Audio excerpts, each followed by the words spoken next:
party in LA, 'cause you knew that I knew that.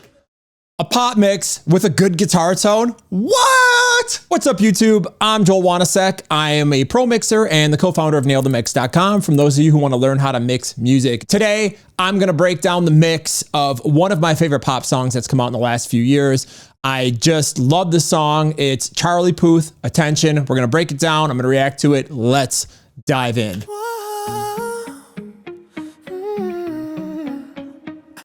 Let's talk about these guitars. Listen to them quick. You've been running around, throwing that dirt all on.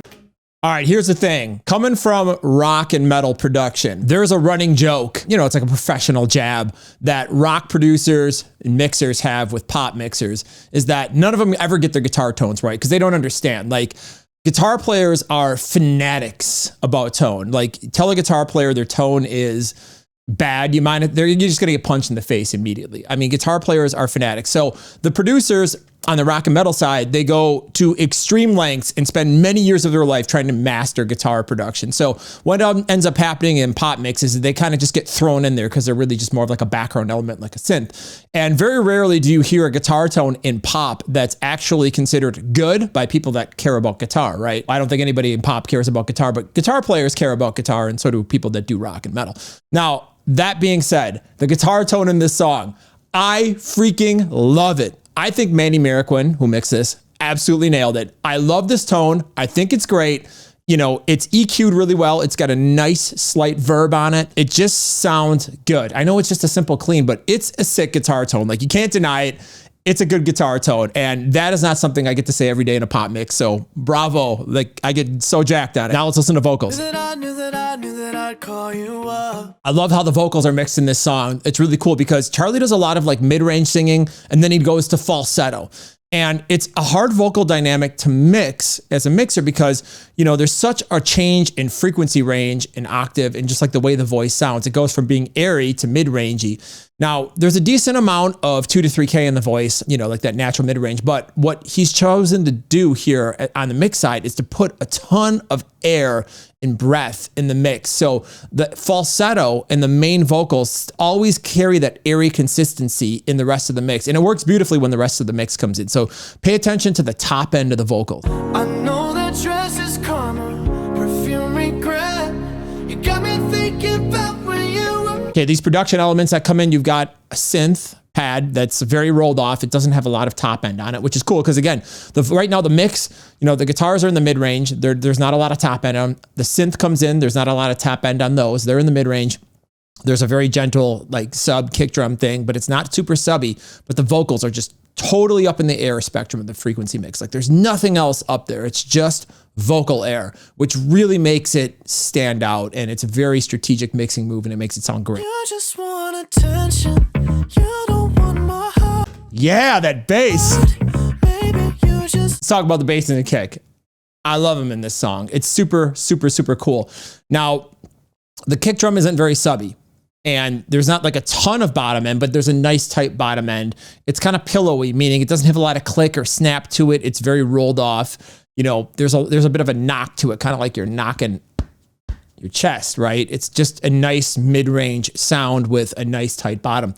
Now, what's interesting is if you were mixing, you know, you can put the bass below the kick drum in the frequency spectrum or above it. And given the bass is the kick drum is kind of high in the mix frequency wise, normally you would put the bass below it, but they're not going for that kind of mix. This is kind of like a disco vibe, which is awesome. The bass itself is kind of rolled off and super tight on the bottom and really mid-rangey in like the 1 to 2K range, and it's slightly distorted. Listen to how that works. So the kick and the bass are kind of just like stacked. I knew from the start, you're just making sure. And the snaps totally out of the frequency range of the kick and the bass, which are very mid-rangey, right? They're just eating up that entire mid-range from like the lower mids all the way up to like 2K. And then you have the snaps up there at like 4 to 5. They're just really clicky, but they're not in the air part of the voice.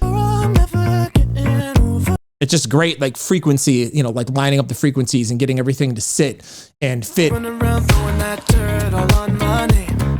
'Cause you knew that I'd call you up. So tight. I love that disco bass line. The mixer has taken the kick and made that the loudest thing in the mix. The kick and the bass are even a little bit louder than the vocals, which is kind of crazy in a pop mix. It usually doesn't happen, but it works. Listen to the balance. Already know that you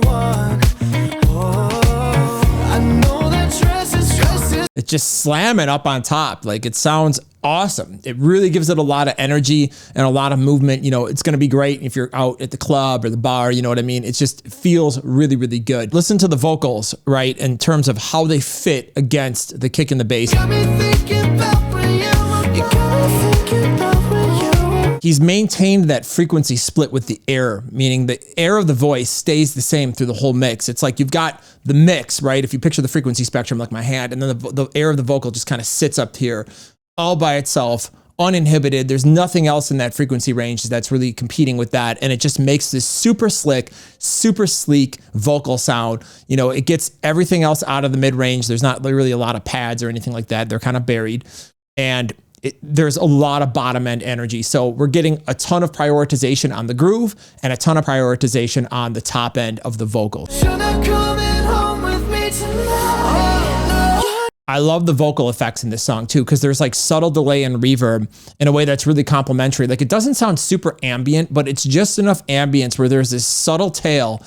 It gives it a really cool sound, and it sounds just super unique. Like, listen to how dry that vocal sounds, but it's not dry.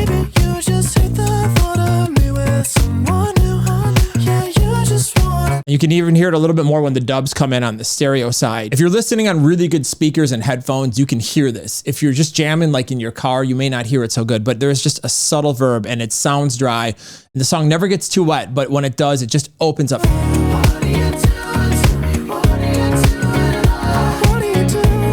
I love in the mix how they have these background vocal parts and they come in a little bit under the main vocal. So it's kind of like a call and answer kind of thing with like the ad lib in the middle. And it makes the ad lib more like a lead vocal. You know, it is a lead vocal, but it really draws attention to the ad lib and it takes the, you know, the side vocals. It's just such a cool contrast to keep your attention as a listener.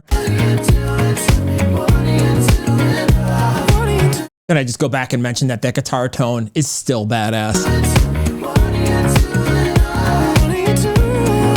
Listen to the delay on the voice right here. It's very subtle, a nice echo. Perfume regret. You got me thinking about when you were mine. Totally drags out the top end of that voice. What a great mix. I absolutely love it. Great song. No wonder it was a smash. It sounds good. It feels good to listen to. It's just very, very, very well done. If you enjoyed this video, please click like and subscribe. Let me know what you think of this mix and song in the comments below here. And also, if you've got anything you want me to react to and go through and dissect your favorite mix, let me know in the comments. I'll definitely do my best to get to it. If you want to learn how to mix, check out nailthemix.com. Thank you so much for checking this out, and I'll see you soon.